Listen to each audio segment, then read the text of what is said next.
All appearances are it's going to happen. There are things the Republicans can do to yell and scream about it. There are ways they can try to slow it down. There are epithets they can scream at it and crowds to be whipped into bloodthirsty fear about it. But it's going to happen. All that's left is to procedurally see it through.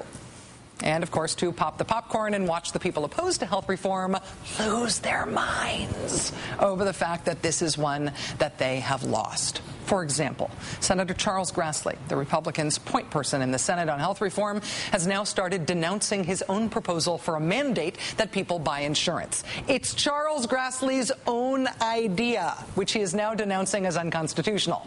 Senator Grassley taking a brave stance against himself. And there's Senator Lamar Alexander, who Senate Republicans have been trying to elevate into a prominent position on health reform since maybe Senator Grassley needs some help. Lamar Alexander is now denouncing the use of reconciliation to get around the fact that Republicans are filibustering health reform. He's denouncing it as a political kamikaze mission. A mission, it should be noted, that Senator Alexander himself has flown many, many times when he voted for things under reconciliation rules. It's amazing, actually, that he's still around to be so hypocritical after flying all those kamikaze missions.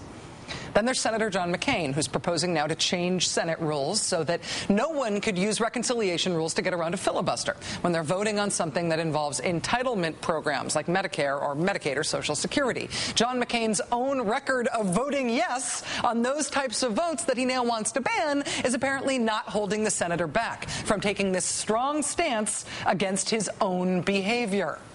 Lamar Alexander, Chuck Grassley, John McCain, these are not newbies.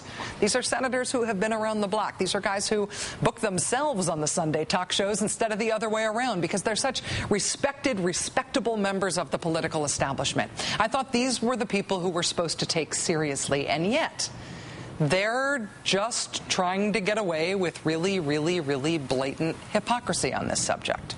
I don't get it. Do they think that they're so respected, they're so mainstream that no one's going to fact-check them? They're above that or something? Take another example. Take Senator Orrin Hatch. Senator Orrin Hatch of Utah has just published an op-ed in the Washington Post that has so many blatant, outright, laugh-out-loud falsehoods in it that it made me wonder if maybe there's a deal or something where if you're a United States Senator, if you're a United States Senator who's been in office for 33 years like Orrin Hatch has, you just don't get fact-checked anymore in the Washington Post. They just agree to let you print whatever you want. Is that the rule? Because if that isn't the rule, how else do you explain this? This is Orrin Hatch from the Washington Post. The use of reconciliation to jam through this legislation against the will of the American people would be unprecedented in scope, and the havoc wrought would threaten our system of checks and balances, corrode the legislative process, degrade our system of government, and damage the prospects of bipartisanship. Doesn't it sound horrible, this reconciliation thing? Senator Orrin Hatch sure makes it sound awful.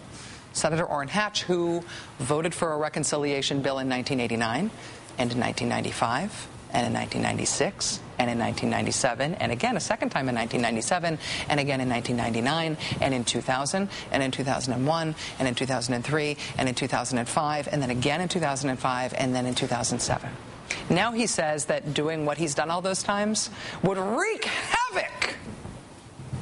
Orrin Hatch then goes on to admit that, yes, both parties have used the process, he says, but only when the bills in question stuck close to dealing with the budget. In instances in which other substantive legislation was included, the legislation had significant bipartisan support. That is a total, utter, complete, 100% unambiguous lie. It is a lie. It is an L-I-E, and I do not mean the Long Island Expressway. It is not the truth. Maybe I'm naive. I find it hard to believe they think they can get away with stuff like this. In 2003, Republicans used reconciliation to get the Bush tax cuts passed. The tax cuts that exploded the deficit. They did not get significant bipartisan support for that. They passed it with 50 votes. Dick Cheney had to come in as vice president and president of the Senate to break that tie to give him 51. 2 years later, another reconciliation vote, this time on Medicaid. Republicans were only able to get that one passed using reconciliation, too, because they only got 52 votes for that one. Significant bipartisan support. When Orrin Hatch says, hey, we never used reconciliation for big substantive bills when the vote was going to be close, When he says that would be unprecedented, he is not telling the truth. It is a lie. Health reform passed the Senate by 60 votes. It passed the House by a majority. And now Democrats are going to pass the last fixes to align the two bills using reconciliation. Republicans used reconciliation a lot for major legislation. They did it all the time, and they're now lying about that record. Orrin Hatch, in particular, has been there voting with them while they did it just about every single time. And now Orrin Hatch is lying about that in the Washington Post. And the Washington Post is just printing the lying. Who knows? Maybe they'll run a correction. But meanwhile, Chuck Grassley, Lamar Alexander, John McCain, Orrin Hatch, all these guys are taking brave stands in public against their own positions, against their own voting records, against their own purported beliefs. It's one thing to not want health reform, to not want the other party and a president from the other party to get a legislative win. You don't want them to be seen as addressing the problems of the country with a policy that might really help people. It's one thing to try to stop it. It is another thing entirely to expect us to suspend disbelief while you pretend you're doing this for principled reasons. At this point, you're a guy on a loudspeaker scolding us to keep our voices down. You're the speed-eating hot dog kid telling us to go vegan. You're a family values chastity lecturing lecher. You're hypocrites. You are not making serious arguments, and you do not believe what you're saying. It's disproven by your record. In the case of Orrin Hatch, you are flat out lying about the history of the tactic that Democrats are going to use to pass health reform. And that is doing that, lying about what's been done, lying about the record, lying about this tactic is not actually a substitute for just making an honest argument against health reform. For the Washington Post to print something like this is bizarre. For these established, supposedly mainstream senators to try to get away with this is an insult to everyone they're addressing and to the media in particular. And for us all to just let this slide and call it politics is to surrender to cynicism profoundly. Listen, health reform is going to pass. Chuck Grassley, Lamar Alexander, John McCain, Orrin Hatch, you can't stop it. You can't stop health reform. You tried, but you can't. But you can stop embarrassing yourselves with the blatant hypocrisy and the lying. Come on, get serious. The country needs real debate. The country needs real opposition. The country needs you guys to grow up here. In short order, we expect a shiny new bill to emerge from Congress. We expect it to zip 16 blocks up Pennsylvania Avenue to the White House. We expect it to receive President Obama's signature, and we expect it to become law. No one, of course, will be completely satisfied. Republicans will scream that the end of the republic is upon us. And possibly the country and our medieval non-system of a healthcare system will be at least a little better off for all this trouble. Throughout this grueling journey to get this far, the one poor soul most often overlooked amid the bickering and the politicking has been the health reform bill itself. In September, we here on this show visited with Bill just to see how he was doing. We have a very special, exclusive guest tonight you will not see anywhere else. Joining us now is healthcare reform. Hi, Bill.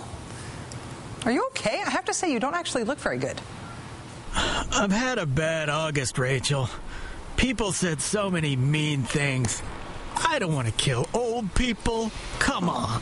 Well, things did seem to be going pretty well for you. As recently as July, you were approved in those 3 House committees. You were approved in 1 Senate committee before the recess. You only had 1 committee to go. What happened? Max Baucus happened. He thought delaying me would make Republicans like me better. Yeah, right. As if. Bill, that cough sounds pretty bad. Maybe you should get that looked at. I would, Rachel, but I can't afford it. I gotta go. Oh, I got a cracked rib, too. Oh. See you, Rachel. Are you actually going to make it? I'm very worried about this. I don't know, Rachel. You tell me. Well, I'm not a doctor. Well, wait a minute. Let me rephrase that.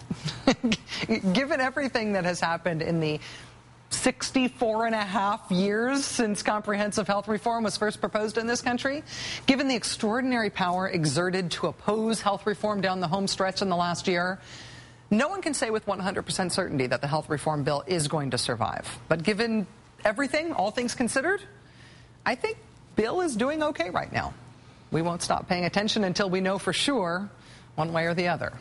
But that does it for our healthcare retrospective special tonight. We will see you again tomorrow night to continue this reporting. Countdown with Keith Olbermann starts right now. Have a great night. Hey, I'm Matt Stahl, executive producer at The Rachel Maddow Show, in for Bill Wolf, who's away taking a day off today. And we have a little Violent Femmes background music today. Thanks for joining us on our video tweet. Tonight we have a really good show, a big show, a special edition of The Rachel Maddow Show tonight, where we take on the year in healthcare reform, the big effort to stop the president's healthcare reform. Rachel will take you through the big battles. Dick Armey, unmasking his efforts to create fake grassroots. The Deathers, remember them? Town halls. Rachel got to the bottom of that. Anthem, raising those rates in California. And finally, Senator Orrin Hatch, and a little bit of, I don't know, do we call it hypocrisy on the issue of reconciliation? That's tonight, The Rachel Maddow Show, special edition, looking at a year in the battle to stop healthcare reform. Tune in, it's going to be fun. The Violent Femmes are here.